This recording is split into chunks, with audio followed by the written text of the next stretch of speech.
On today's episode of the ThriveMore podcast, I interview Coach Micheal Burt. Coach Burt is a performance coach at the highest level. He is so candid in this interview about two things. One, how to activate your prey drive. He'll explain what that is, but it's absolutely fascinating. And number two, he's very open about money and making money. And I found a lot of personal coaches don't like to discuss money. He's the exact opposite. He knows that money changes hands when there's value exchanged, no matter what it is, a product, service, whatever. So I think you're going to gain a lot from not only his expertise and just all the wisdom he drops, but also his candor. You're really going to appreciate that. Enjoy. On today's episode, I have the pleasure of speaking with Coach Micheal Burt. Coach Burt is considered the leading authority on activating the prey drive, and that's in people and teams. Coach Burt is a former women's basketball championship coach, and he uses that experience to build competitive intelligence in his clients. He's authored 17 books, 17. His latest being Flip the Switch, and I can tell you I've read it. It's outstanding. And he writes about a unique methodology to help people compete at the highest levels. He's also, if that weren't enough, he's also currently building and licensing greatness factories around the world. The first one will be in Nashville, Tennessee.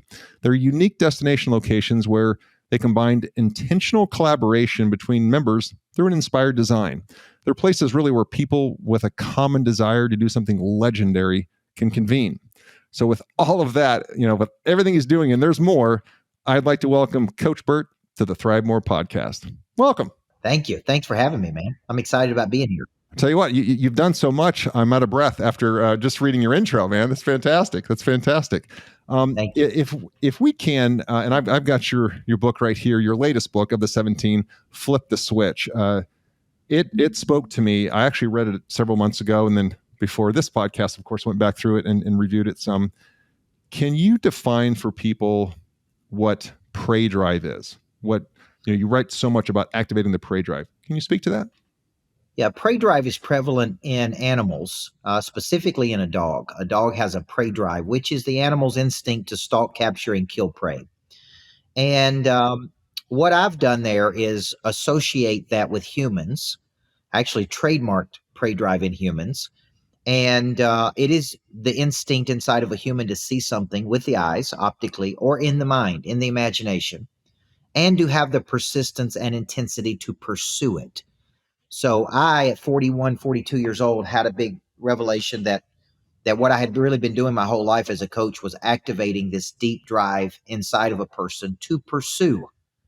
You say pursue what? Their dreams, their hopes, their goals, their ambitions, partnerships, opportunity. And so I trademarked those two terms, and then I really developed my own motivational theory around how you activate that drive inside of a person to want more, to want to do more. Okay, cool. So people, they're going to hear that, and then they're going to think, okay, well, how do you do that? Right? So that sounds great, Coach Burt. How do you do that? Well, once you understand that you have a drive inside of you, but that drive must be activated. So think of motivation means to move. Think of inspiration means to breathe life into. Think of activation means to initiate. So really, this book is how you activate a drive inside of you. So what I did is I studied the top 20 motivational theories. I deconstructed those theories. And I basically came out with a theory that says there are three phases of this drive. First, it must be activated, and it needs to be activated every day, which is why I say we go to bed tired and we wake up hungry. It all goes to zero at midnight. Yeah. There comes a time when winter asks what you did all spring and summer, because the truth is today doesn't care about what you did yesterday. I learned that from being a basketball coach, Roger, is I could win on Tuesday night. We could get somewhat complacent, not practice that hard on Thursday, and then get beat on Friday night. And so I learned to never be complacent. I learned to never satisfy on what we did yesterday, okay, to go into battle every day. So activate is one. Then there must be a persistence to this drive, which is where most people fall off the wagon. And it's where most people fall off the wagon and go into gyms. It's where most people fall off the wagon and committing to change in their life. And so persist is associated, could be with passion, to suffer, the willingness to suffer for something I want in the future, short term, satisfaction for long-term gain. And I say have a long obedience in the same direction. And then the third piece of the prey drive, which is a phase of prey drive, is the intensity of the drive, which is how hard you go at something, how hard you pursue something. Now, those are phases. Hmm. To activate the drive, we have to get into the activators, Yeah. and we can talk a little bit about those as well today. Sure, sure. There are let's do that. Um, my copy of your book is all dog-eared because every couple pages and every page, there were these little nuggets. Um, can you talk about, and many people do, but I liked your take on it about life doesn't happen to you. Kind of speak to that. When you think about activating this drive, what could have been a breakdown at 25 for me, where I suffered what I felt like it was a lot of rejection, actually turned out to be a big blessing for me. Okay. It changed my mind about rejection. It changed my mind about insecurity. It changed my mind about placing my confidence in other people's hands. So I say in the book, life doesn't happen to you, it happens for you. And it's probably setting you up for something in the future, right? And think of this, your past is all the raw material you have that has actually been preparing you for something big in the future. So, like me coaching women's basketball from 19 to 31 was really preparing me to coach people later in life, to build competitive intelligence, to enter engineer people. And man, there were some rough days as a high school basketball coach, Sure. and especially early. So when I say that, it's like, okay, between stimulus and response is a space, and in that space lies our ability to choose our response. That's Viktor Frankl. Well, things happen to us, and now we have a chance to respond. So things happen, and we say, so what? Now what? What's next? Fantastic. Let's keep moving. Let's just Yeah. keep moving. And that's just a mindset that I use every day in running a business. Can you speak to the, you said rejection? You were very clear about, around 25, it was this epiphany around rejection. What was that? Yeah, I thought I had met the person I was going to marry. I fell madly in love. I ended up buying an engagement ring, actually taking out a credit card because I didn't have enough money. I was a high school basketball coach. I made, I don't know, $2,500 a month, if that. And, I planned on proposing to this person and being married, and that fell apart before I proposed. So I ended up taking an engagement ring back. It was a very lonely, miserable day. I went through 6 months of clinical depression while I was a head basketball coach at this school. So I had to kind of pretend to be motivated. I worked 18 hours a day to get through that, but it was such a deep learning process in my life.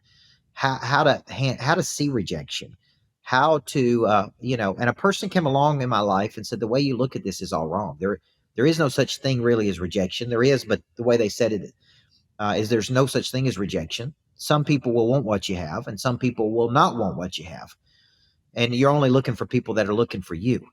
And it's like something about that flipped a switch in me.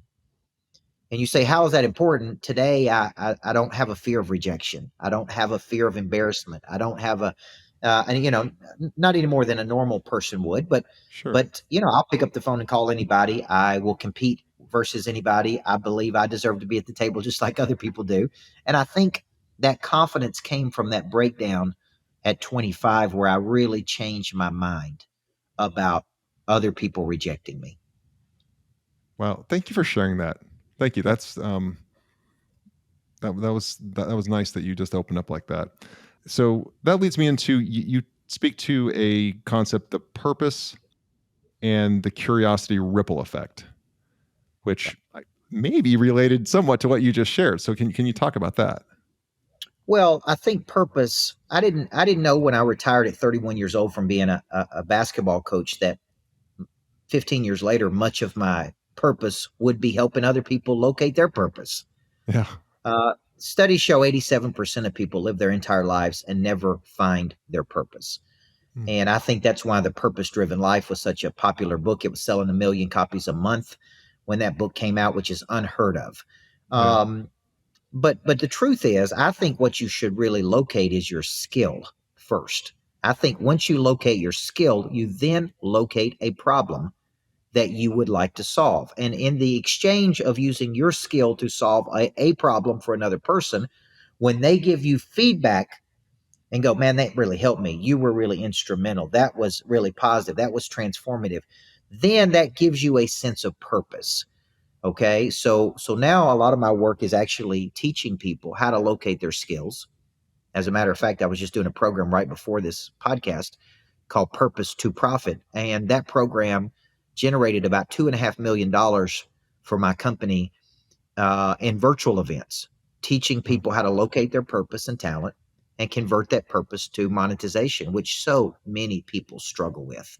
Yeah. And so curiosity leads to passion. Curiosity leads to going and looking for a problem you want to solve.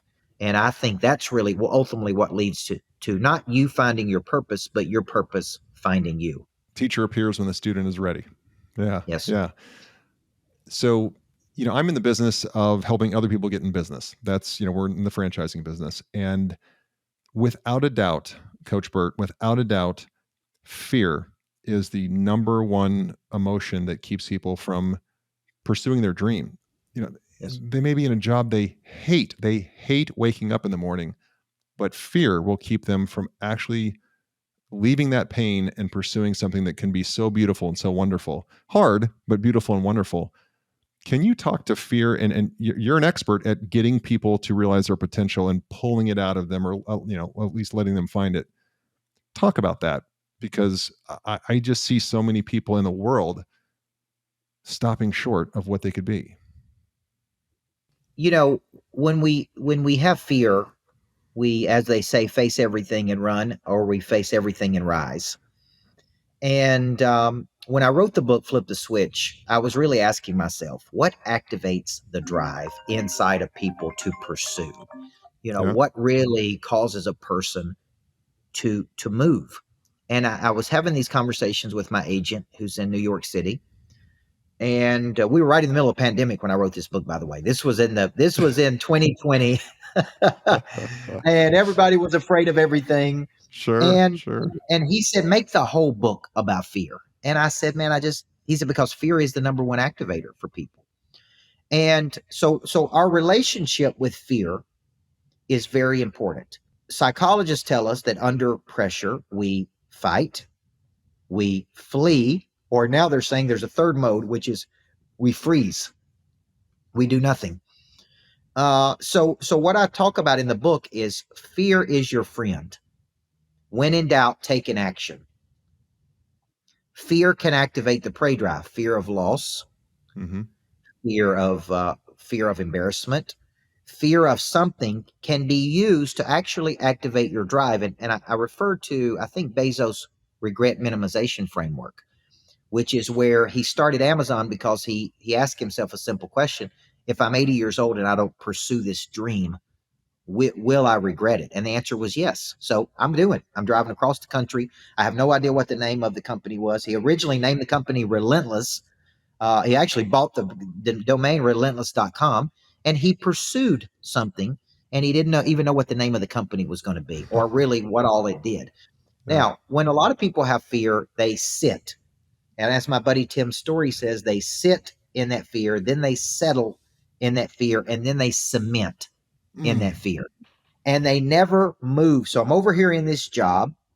It's not really what I want to do. I really have a dream of pursuing something. I may not know how to do it, but in the franchise world, you tell people how to do it. Yeah. You show people how to do it. You give them a lot of the framework and the training and the expertise and the model. And you can show these are successful franchises. This is exactly how they did it. So a lot of times people just need to understand that when in doubt, what do? I take an action.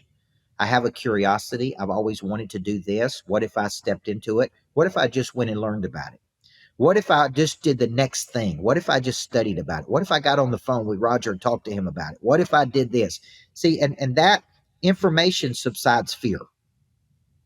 The more Yeah. information you have, the less fear you have.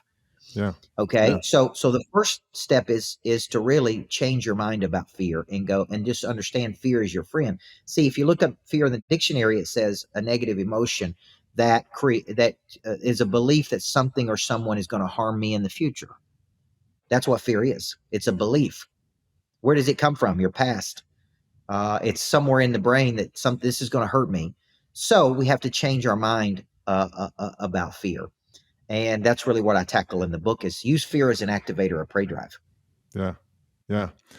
So we jumped right into the book because I love it and wanted the audience to hear about it, and I want them to read it. But let's not shortchange the fact that you overcame, not, I don't know if it was fear, but you made a big pivot. You were a championship high school basketball coach and made a pivot to switch into coaching high performance individuals. That's not the normal. That's not the norm. So I know it's happened before, but it's not the norm. So how did that happen? How did that pivot happen? When did you make that switch and why? From 18 to 25, I was a young basketball coach while I was going to college, 18, 19, 20, 21. And I was already coaching. I already knew what I wanted to do. I wanted to coach athletics. So I just went and found jobs of people who would let me coach. But around this time, I began to study under a guy named Dr. Stephen Covey that wrote 7 Habits of Highly Effective People, Principle-Centered Leadership, First Things First, The Third Alternative. And Covey taught the whole person theory, body, mind, heart, and spirit.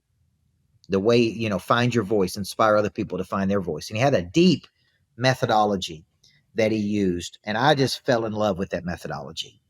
And I said, man, when I become a coach and I'm a head coach, I'm going to teach my players these methodologies, specifically the 7 Habits of Highly Effective People. This was 1999. This was right, a high school coach teaching players, 14-year-old kids, the 7 Habits of Highly Effective People and Principle Yeah. Centered Leadership and the 5 Dysfunctions of Teams by Lencioni was just unheard of.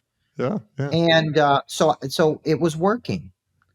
It was like I was connecting to all 4 parts of my player's nature, the body, the mind, the heart, and the spirit. So by 25, I'm a head coach. I'm 3 years into being a head coach. I was the youngest head coach in the state of Tennessee at the second largest high school, and I'm teaching all these methodologies. People could not figure out what I was doing. So they were constantly asking me, what are you doing with these kids? They are so disciplined. They have so much chemistry. They play so hard for you. And at 25, I go, man, I don't have time to explain this. So I'm going to start writing books about it. And I sat down and wrote my first of, what is now 17 books. And so when I wrote the book, the first book, I wrote it for coaches, Roger, but coaches would not buy it. They wouldn't buy it. I couldn't sell it to coaches because I was a competitor. And they're like, this is a 25-year-old kid. I know he's beating us, but I'm not going to buy a book from him because he's a competitor. And so I was really disappointed that I couldn't sell the book. I didn't know how to sell a book in those days. But business people, it got in the hands of business people. And it wasn't like they bought it. It was more like this student, one of my former students was now, in her 20s, and she married her husband. Her husband worked at Dell Computers, and he was over the small business division. And so she called and said, my husband wants you to speak to the small business division at Dell. And I go, okay, whatever. I'll do it for you because you were one of my favorite students. And you know what I'm saying? That's kind of how it was. I was like, all right, I'll go do it. And he said he wants to buy 20 copies of the book. So he bought the book. I go down and speak at Dell Computers, and I speak for an hour on just building inner engineering people to win. And at the end, he said, man, we loved it. He said, we want you to come back once a quarter and coach our people. And I'm like, no, I can't do that. I'm a high school basketball coach. I was so naive.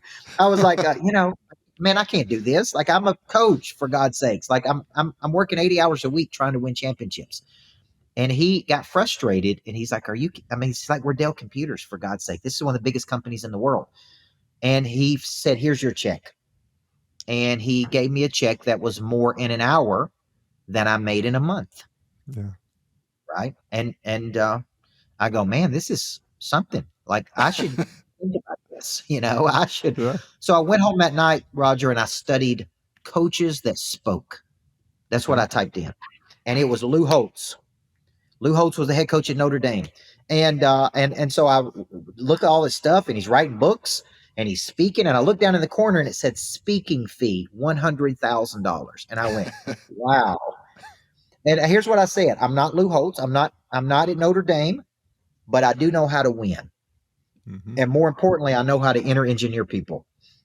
And I'm building a championship team. And I think I can do this. So I write a second book. Then I write a third book. Then I wrote a fourth book. And on the third book, I started to get some traction.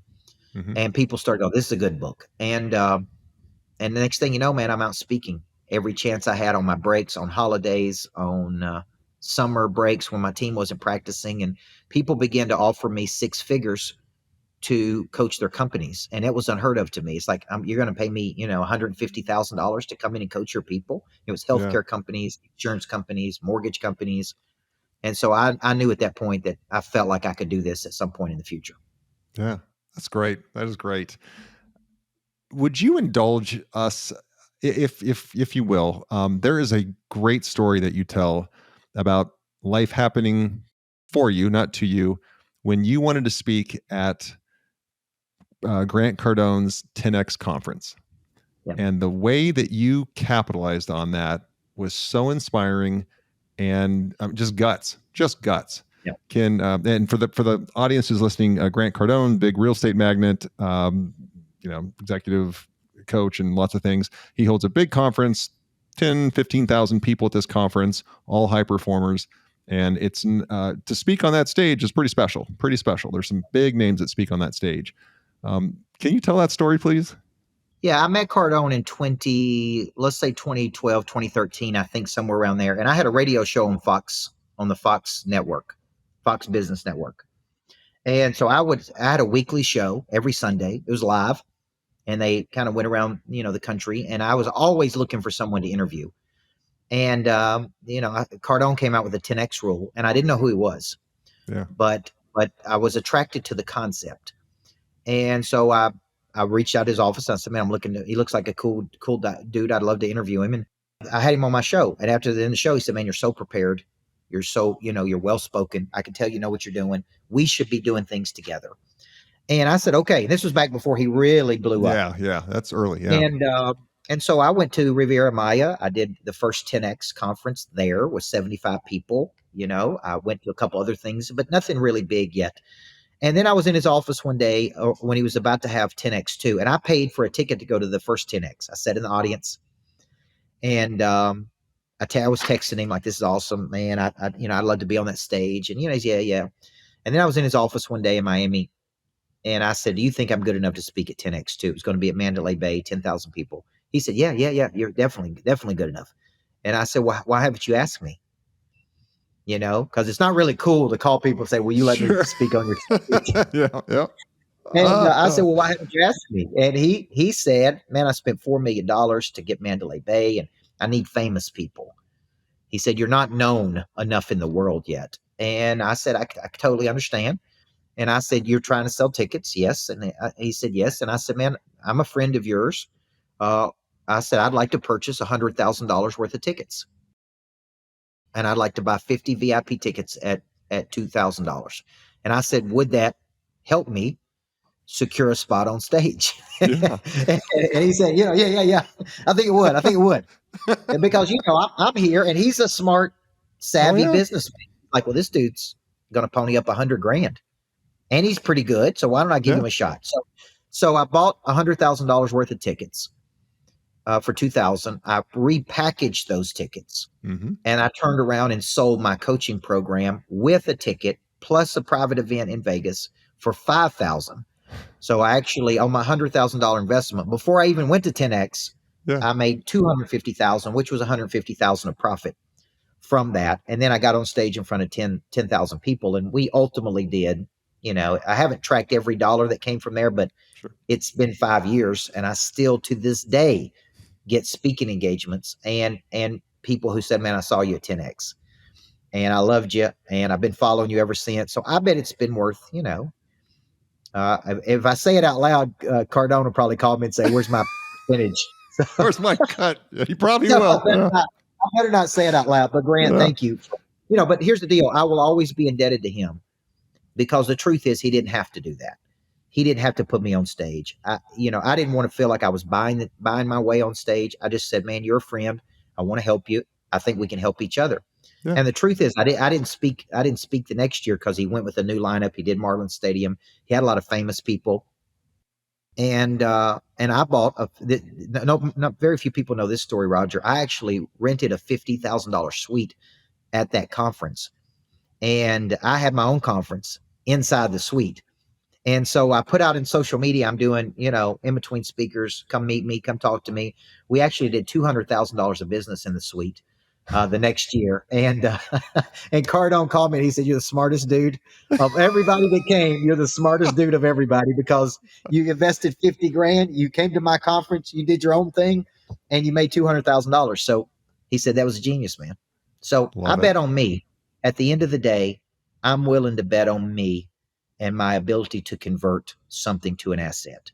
And that's what I love doing. And I'm a coach, so I like the thrill and competition of trying to win. Yeah, yeah. I mean, that's what I heard. Like you were very gracious about the opportunity Yeah, he gave you. But what I heard in that story is a guy betting on himself, a guy yeah. betting on himself, and that's a winner. That's a winner. Just give me the chance, put me on the court, put me on the stage. I got it from here. Hold my beer. Yeah. Um, so you have a philosophy, which is a great segue into everybody needs a good coach in life. So my question to you would be, who have been your coaches that I'm sure you've had many, but some that Yeah. you can or you would like to talk about or mention, and how they truly impacted you? Well, I want you to think of coaching in two ways. There's what's called emotional identification, which is where you self-study through people's work, like I did with Covey. Covey didn't Yep. personally coach me, but Sure. for 8 years, that's all I studied. Every Yep. interview Covey did, every video, every certification he offered, every book that he wrote. I mean, I went so deep in it that they tried to hire me at Franklin Covey to be a trainer for Franklin Covey because I knew the content so well. And but that's more emotional identification. I only met Covey for 10 minutes in Boston when I was 25 years old. And it was such a pivotal moment. Just being in his presence for a few minutes was really life altering for me because I had so much respect for him. But Wow. that's emotional identification. But he really was one of my first coaches that way. Then I had a coach named Mark LeBlanc who, at around 28 years old, taught me the business of speaking.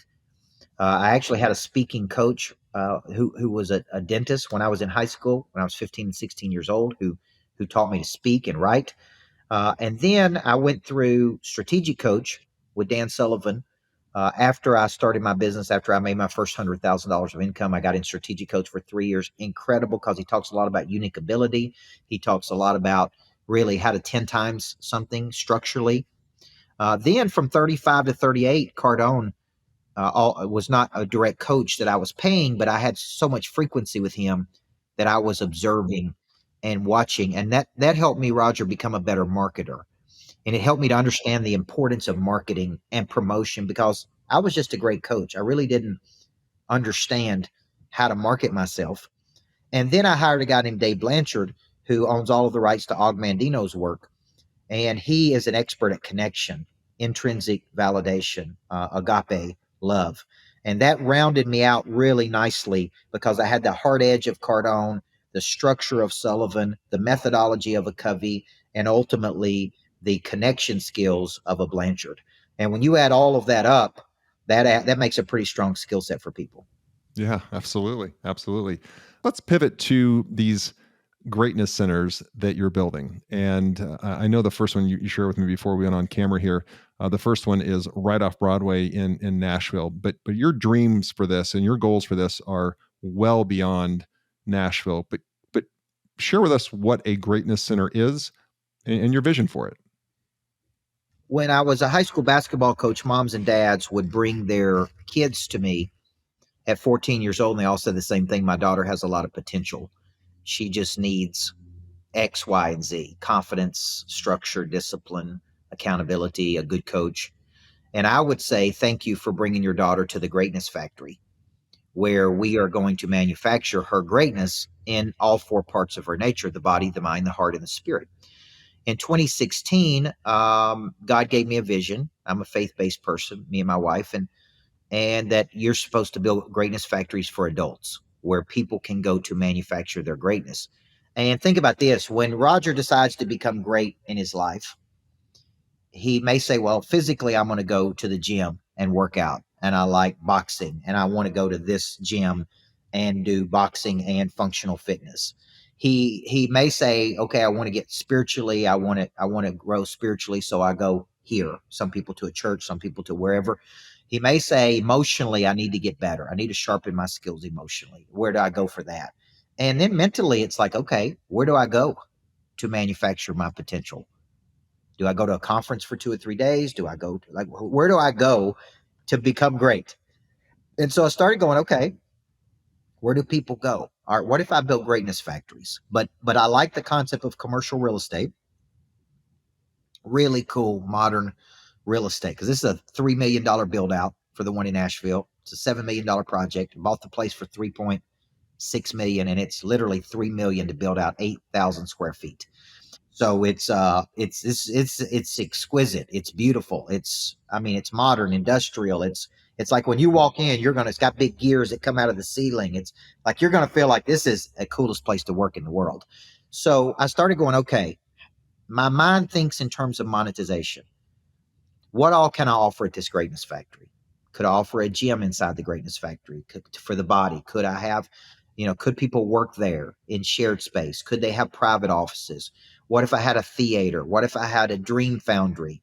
What if I had flex space? What if right? Like it's a little city Yeah. inside there where people are working, learning, growing, and connecting. And it's really where inspiration meets execution.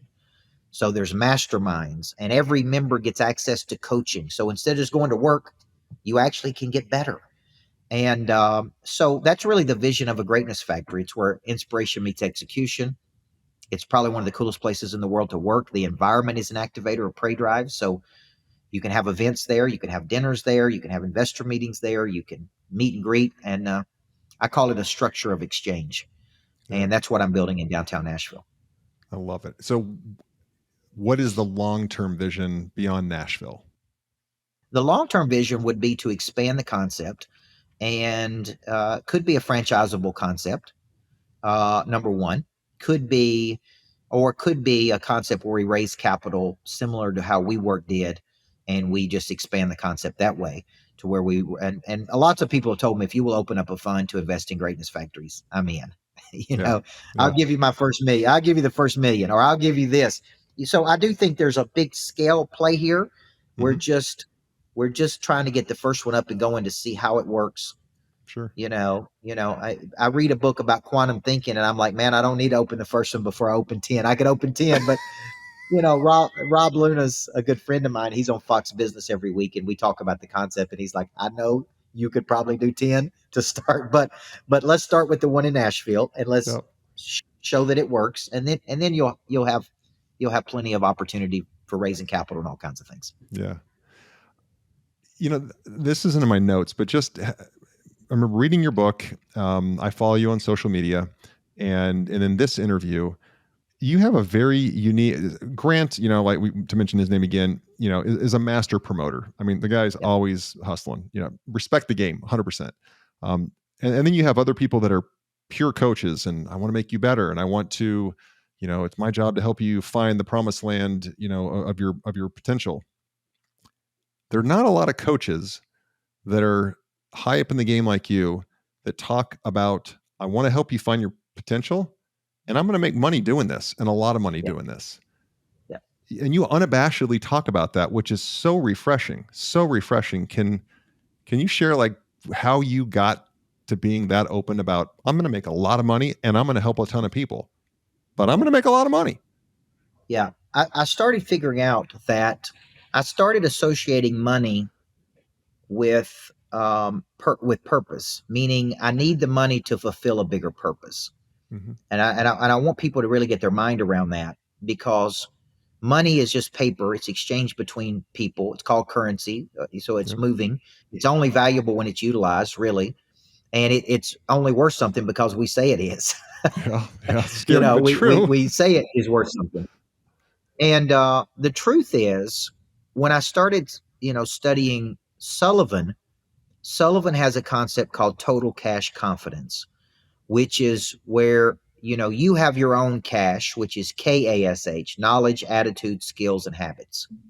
You use your cash to help other people reach their ambitions, and you become an aspirational partner with your clients. And the bigger their dreams are, the more money required to reach the dreams and the more money they're willing to invest in you helping them reach their dreams. So I started associating money with, we need more money because we got big dreams and we want to build these greatness factories. And for God's sake, the first one's $7 million. You know what I mean?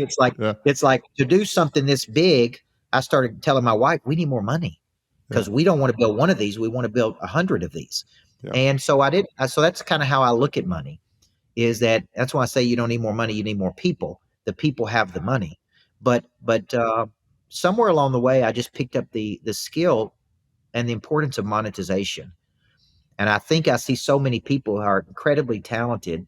I call them level 10 people stuck in level 4 opportunities. And they're highly talented, but they're undercapitalized. And because I'm a coach, I hear this over and over, Roger. I want to do it, but I don't have the money. I want to do it, but I need it, but I don't know where to get the money. It's like they don't know how to take their talents to the world and generate income. And I say, man, we generate more money in a day in my coaching company today than I did in a year as a basketball coach. So it's like, and to me, I still think we're playing small in comparison to a Cardone. It's generating, 500,000 a day. And it's like, but he wasn't doing that when he was 45 years old. He told me one day, he's like, where you are in your life, you're way ahead of where I was when I was your age. Because he said, when I was 45 years old, I was doing 3 million a year. I had 2 or 3 employees. I was scared to death all the time of losing money. Yep. So I think being around these people who see money in different ways, whether it be a Cardone or a Sullivan, and when you ask Sullivan how much money he needs, he said just enough that I don't ever have to think about it. Exactly. So he's like, there's no number, there's no specific number. It's just a number. So if I want to do something, I just don't have to think about it. Yeah. And so I think that's where that comes from. Is it like you can convert your purpose to profit. You can convert because you're going to need the money to grow if you want to expand. Yeah, it's refreshing, Coach Burt, and I wish more people in the country would embrace that you can do great things and help many people 100%. and make a damn good living at it. Yeah, make a damn good living. Yeah. So we do have a lot of people that are entrepreneurs that listen to the show, and people that are about to become an entrepreneur or right there on the edge, and they want to become an entrepreneur and they want to bet on themselves, as you've done so many times in your career. What advice would you give those listeners who are on the edge? They got the corporate job, they don't love it, like they probably hate it, but they just can't get over the hump. And usually it's fear. But if you had 3 minutes with that person, what would you share with them to help them make a decision, whether it's let's move or keep doing what you're doing? Take yourself to a place in the future and ask yourself, will you regret this if you don't go for it? Now, I've got a good friend that is in the mortgage business. He makes about $1.5 million a year. He was a high school basketball coach. I convinced him to leave that to get into the mortgage business. He's a math wizard. He's probably the smartest dude I know with numbers. So I could recognize his talent in him.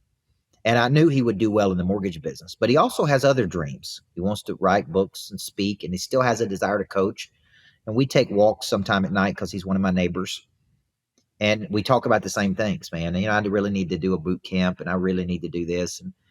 And I said, man, how many nights are we going to talk about this before you go do it? Like, you're skilled at doing it. You know how to do it. You've shown a demonstrated capacity in doing it. Like, what's keeping you from just doing it? Now, I call that A to B. You're at A and you're trying to get to B. And although you got a good job and you make a good living, will you regret this later if you don't do it? And there is no failing. You win some and you learn some. You're not going to lose, because a guy like you is never going to lose, right?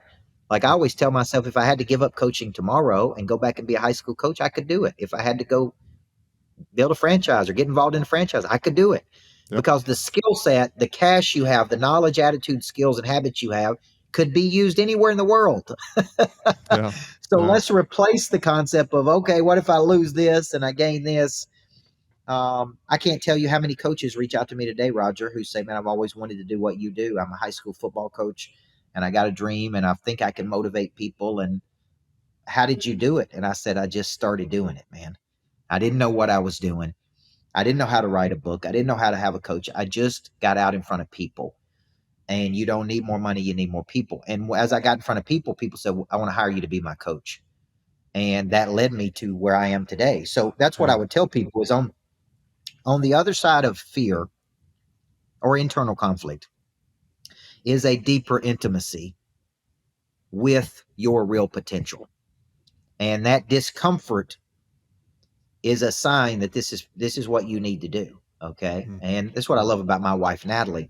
There's only so long she'll let me complain about something. And then she's like, I'm not going to listen to you talk about this anymore. You tell people to go do it. Now go do it. Yeah. And I appreciate that, because sometimes she's right, man. It's just, I need to get into action. Somebody knows how to do it. Yeah. Somebody, you can get around somebody. And if somebody else is doing it, that's all the proof you need that it can be done. That's it. Yeah. Yeah. Wise words. Wise words. Everybody who listens knows I'm an avid reader. I devour biographies, obviously, books like yours.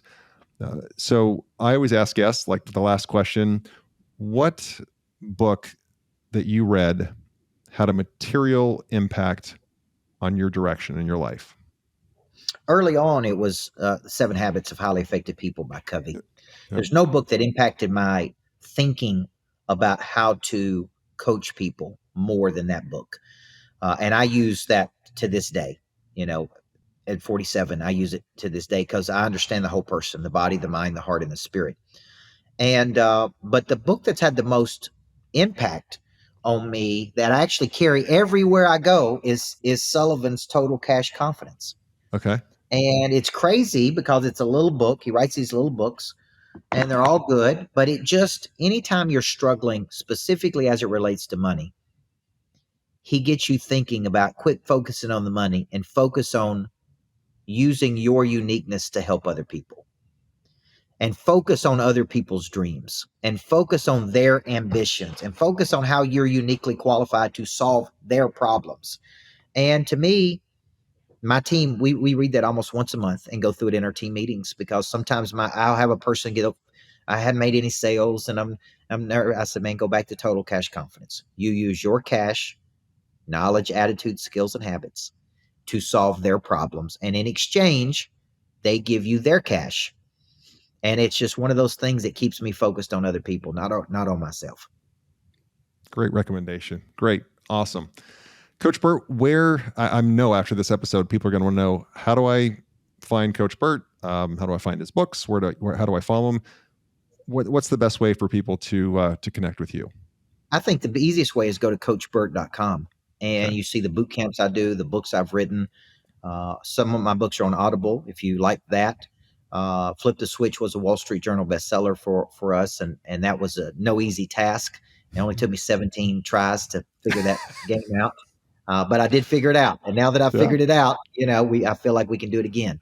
So Yeah. Flip the Switch is like, a lot of my work. Everybody Needs a Coach in Life was a book I wrote many years ago. That was kind of my Covey book. Yeah. But a lot of the books I write for very specific reasons. Some are self-published because I want to get them out quick, and some are major published. But go to coachburt.com and follow me. Just search Coach Micheal Burt on social media, and you can follow me on all those places. Great. And it's BURT for the audience.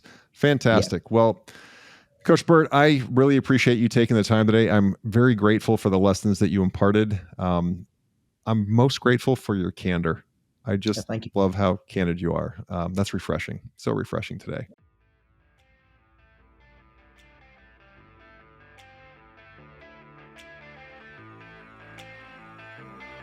Thank you so much for tuning into the ThriveMore podcast. Don't forget to take a look at the show notes for any resources mentioned during the show.